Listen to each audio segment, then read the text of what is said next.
श्री शिवाय नमोस्तुभ्यम। ओम नमः शिवाय। जय हरि विष्णु। मैं हूँ रीना और आप सभी का हमारे चैनल सुविचार विद रीना में बहुत बहुत स्वागत है। आप और आपके परिवार का दिन शुभ और मंगलमय हो। आज आप सुनिए फाल्गुन मास महात्म्य का अध्याय 11। एक समय श्री सूत जी को बैठे हुए देखकर नमसरणीयवासी शौनक आदि महर्षि ने बड़े हर्ष में से जाकर उन्हें सब ओर से घेर लिया। फिर जब वे सभी तपस्वी महात्मा बैठ गए तब उनके बताए हुए आसन पर लो महर्ष कुमार सूत जी भी विनय पूर्वक विराजमान हुए।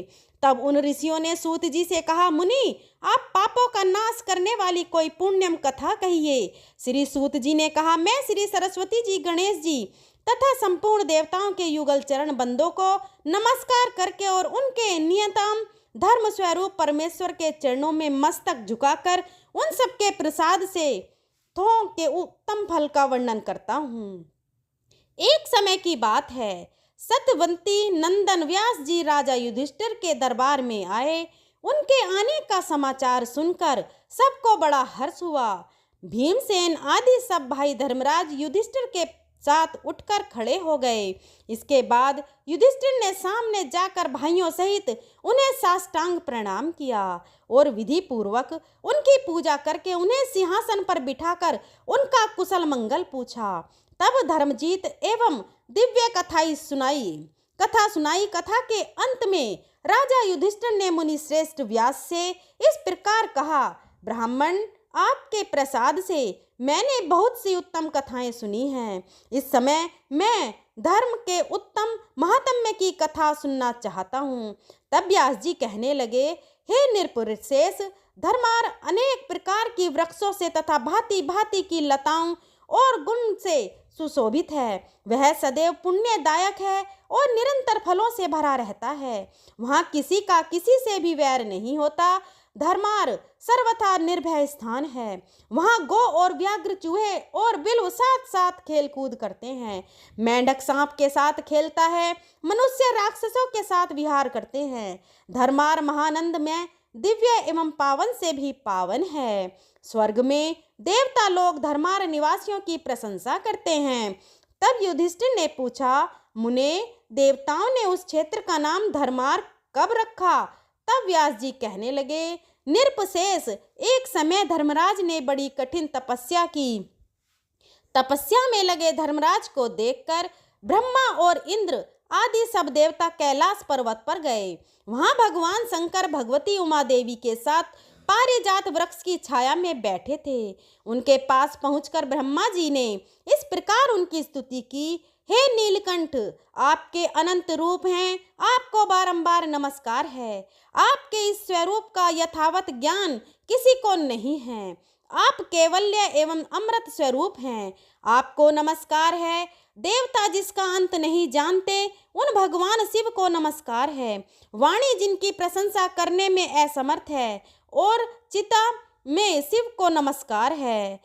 योगी समाधि में निश्चल होकर अपने हृदय कमल की कोष में जिनके ज्योतिर्मय स्वरूप का दर्शन करते हैं उन श्री ब्रह्मा को नमस्कार है। प्रभु, आप भक्त जनों पर कृपा करके स्वेच्छा से सैगुण रूप धारण करते हैं, आपको नमस्कार है। इस लोक में सब प्रकार की स्तुति हो के द्वारा स्तुवन करने योग्य आप ही तो हो। हे ईश्वर, आपके द्वारा यह संपूर्ण विश्व प्रपंच व्याप्त है, आपको पुनः नमस्कार है। इस प्रकार महादेव जी की स्तुति करके ब्रह्मा आदि देवता उनके आगे दंड की भांति पृथ्वी पर गिर पड़े। तब भगवान शंकर ने उनसे कहा, देवताओं, तुम क्या चाहते हो?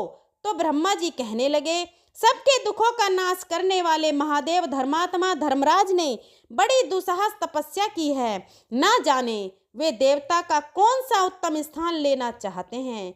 यही सोचकर इंद्र आदि सब देवता उनकी तपस्या से धर्रा उठे हैं। देवेश, आप उन्हें तपस्या में उठाइए।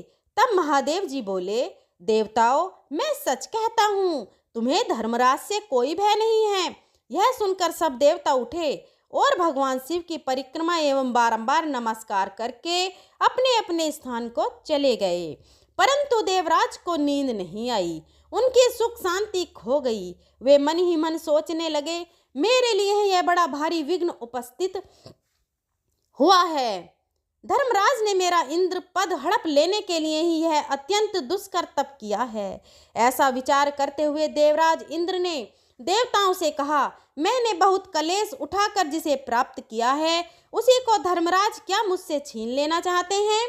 यह सुनकर बृहस्पति जी बोले, इनकी तपस्या में विघ्न डालने के लिए यहाँ उर्वशी आदि अप्सराओं को भेजा जाए। तब अप्सराओं से कहा, तुम सब लोग शीघ्र धर्मार को जाओ और वहाँ धर्मराज तुष्कर तपस्या में संलग्न हैं। वहाँ पहुंचकर उन्हें इस प्रकार लुभाओ जिससे वे तपस्या से भ्रष्ट हो जाएं। इंद्र का यह वचन सुनकर वर्धनी नामक अप्सरा ने कहा, पाक शासन में देवताओं के कार्य की सिद्धि के लिए अपनी माया तथा रूप के बल से पूरी चेष्टा करूंगी। ऐसा कहकर वर्धनी उस स्थान पर गई जहां धर्मराज तपस्या करते थे। वह अधिकाधिक वस्त्रों और आभूषणों से विभूषित होकर कपोल पर रोली की बेदी और नैनों में काजर लगा मनोहर रूप बनाकर उनके सामने गई और सबके मन को लुभाने वाला नृत्य करने लगी। उस समय धर्मराज का मन सहसा शुभ सा हो उठा। धर्मराज को शुभ होकर देखकर वर्धनी ने पूछा, प्रभु, समस्त चराचर जगत धर्म में ही स्थित है, वही साक्षात धर्म रूप होकर आप यह दुष्कर तप क्यों कर रहे हैं। तब धर्मराज ने कहा, भामिनी, मैं भगवान महेश्वर के स्वरूप का दर्शन करना चाहता हूँ, इसलिए कठिन तपस्या कर रहा हूँ। तो वर्धनी बोली, धर्म, इस तपस्या के ही कारण इंद्र आपसे भयभीत हो गए हैं। उन्हीं से प्रेरित होकर मैं यहाँ आपकी तपस्या में विघ्न डालने के लिए आई हूँ। वर्धनी ने इस सत्य भाषण से सूर्यनंदन बहुत संतुष्ट हुए। उन्होंने वर्धनी से इस प्रकार कहा, मैं समस्त पाप दुष्टा कर्माठ हूँ, वही मैं तुम्हें दुर्लभ वर देता हूँ। तुम कोई मनोवांछित वर मांगो। तो वर्धनी बोली, धर्मधारियों में श्रेष्ठ मुझे लोगों के हित के लिए इंद्रलोक में स्थिरता पूर्वक निवास प्रदान कीजिए। तो यमराज ने कहा, तथास्तु, अब तुम शीघ्रता पूर्वक कोई दूसरा वर मांगो। तो वर्धनी बोली, महामते, इस महाक्षेत्र में इसी स्थान पर मेरे नाम से एक प्रसिद्ध तीर्थ हो जो सब पापों का नाश करने वाला हो। उसमें किया हुआ दान, होम, तप और स्वाध्याय अक्षय हो। तथास्तु कहकर भगवान धर्मराज चुप हो गए। तब वर्धनी ने उनकी 3 बार परिक्रमा करके मस्तक नवाकर स्वर्गलोक को प्रस्थान किया। वहां जाकर वह देव इंद्र से इस प्रकार बोली, देवेश, आप सूर्यनंदन यम से भय न कीजिए, वे यश के लिए तपस्या कर रहे हैं। इतना कहकर वह इंद्र को प्रणाम करके अपने स्थान को चली गई। जिसके बाद धर्मराज विधि पूर्वक तपस्या में स्थित हो गए। उनकी घोर तपस्या देखकर देवताओं की प्रार्थना से भगवान शंकर वृषभ पर आरूढ़ होकर अस्त्र शस्त्र एवं सुंदर कवच धारण करके उस स्थान को गए जहां धर्मराज तपस्या में स्थित थे। वहां पहुंचकर महादेव जी बोले, धर्म, तुम्हारी इस तपस्या से मेरा चित्त बहुत संतुष्ट है।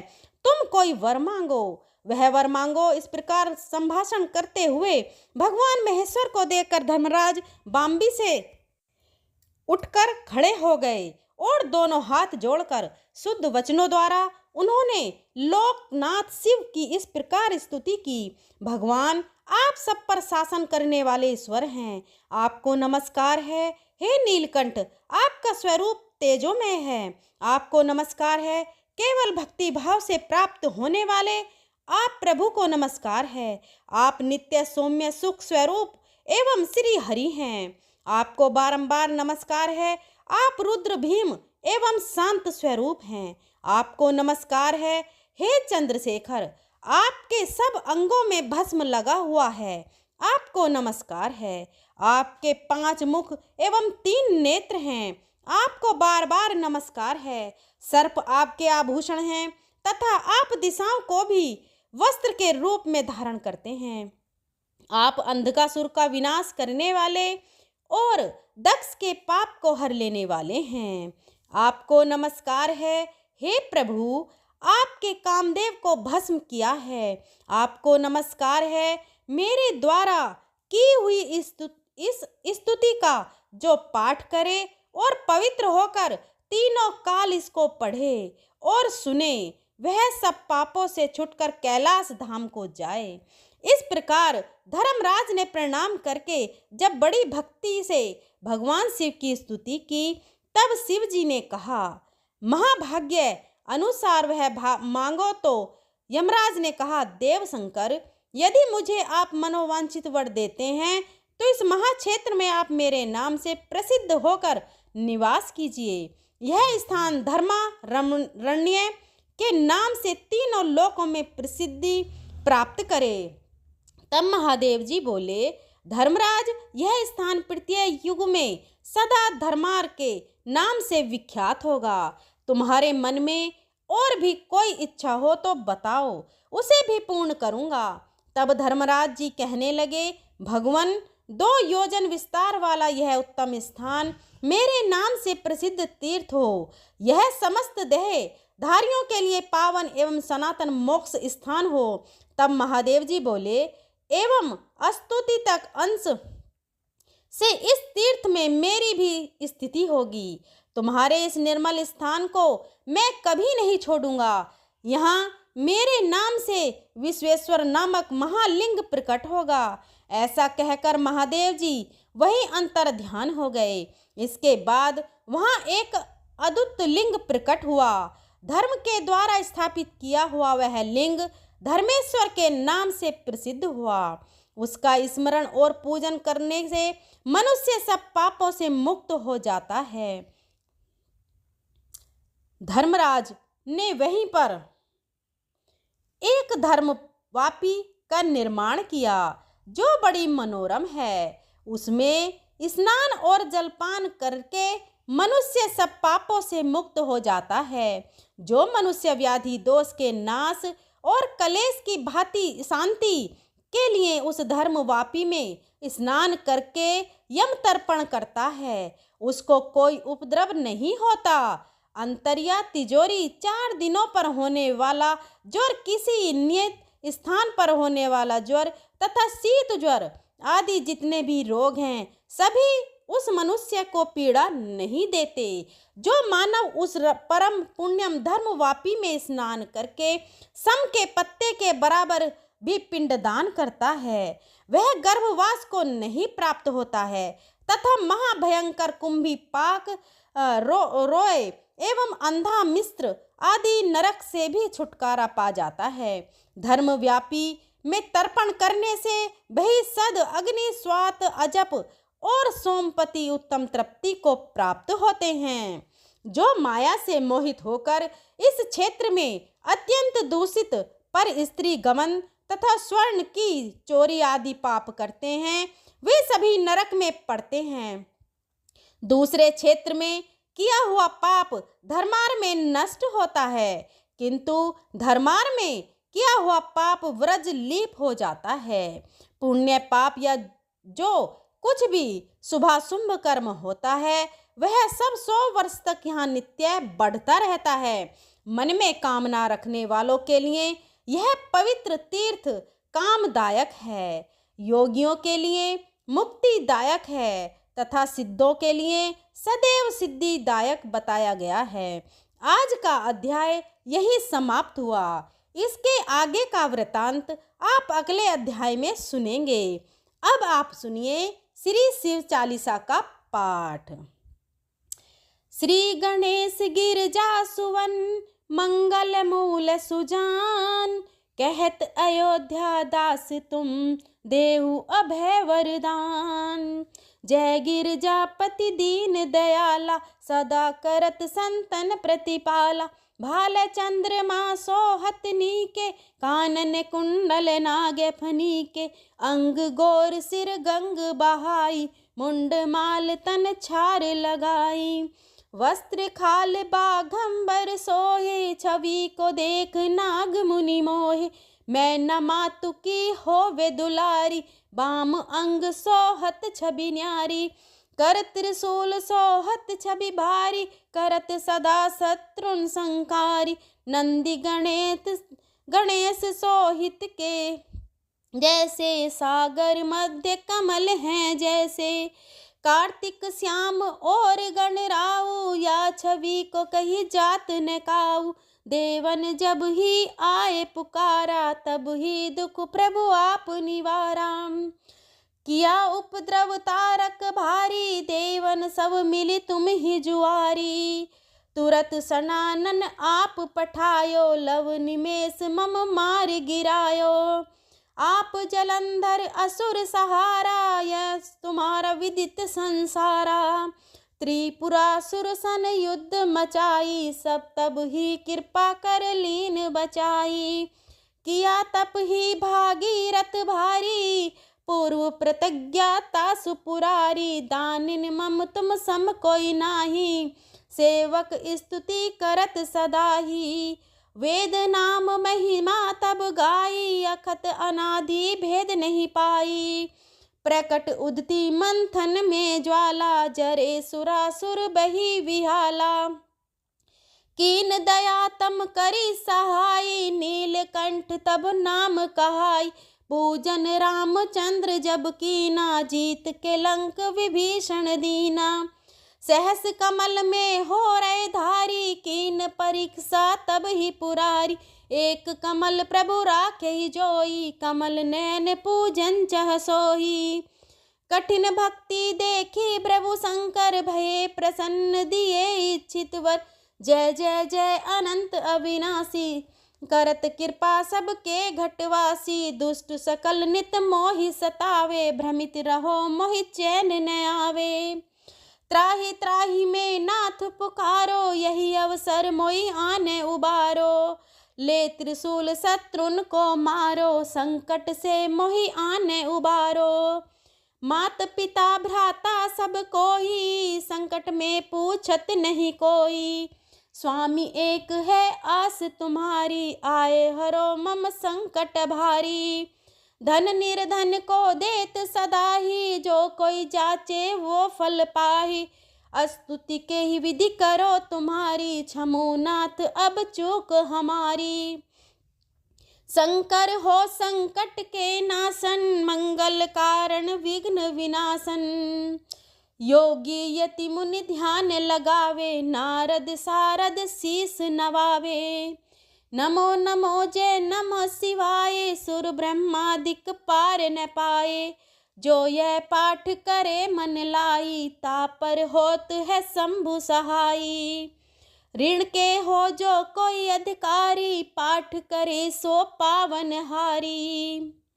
पुत्रहीन कर इच्छा कोई, शिव प्रसाद तई होई। पंडित त्रयोदशी को बुलावे, ध्यान पूर्वक होम करावे। त्रयोदशी व्रत करे हमेशा, ताके तन नहीं रहे कलेसा। धूप दीप नेवद चढ़ावे, शंकर सम्मुख पाठ सुनावे। जन्म जन्म के पाप नसावे, अंतवास शिवपुर में पावे। कहे अयोध्या दास तुम्हारी, जानी सकल दुख हरव हमारी। नित नेम कर प्रात ही, पाठ करो चालीसा। तुम मेरी मनोकामना, पूर्ण करो जगदीसा। मगसर छठी हेमंत ऋतु, संवत 64 जान। स्तुति चालीसा शिव ही, पूर्ण कीन कल्याण। शिव चालीसा समाप्त होता है। प्रेम से बोलिए भगवान भोलेनाथ की जय। हर हर महादेव। भक्तों, आज की कथा आपको कैसी लगी कमेंट बॉक्स में ज़रूर बताएं और भोलेनाथ की जय जयकार ज़रूर लिखें। हमारे चैनल सुविचार विद रीना को सब्सक्राइब करें और बेल आइकन को प्रेस ज़रूर करें, ताकि आने वाली सभी वीडियो की नोटिफिकेशन आपको मिल सके। वीडियो पसंद आया हो तो वीडियो को लाइक करके अपनी फ्रेंड और फैमिली में शेयर करें। अगर मेरे बोलने में कोई त्रुटि हुई हो तो मैं हाथ जोड़कर क्षमा प्रार्थी हूँ। मेरी वीडियो में यहाँ तक बने रहने के लिए धन्यवाद।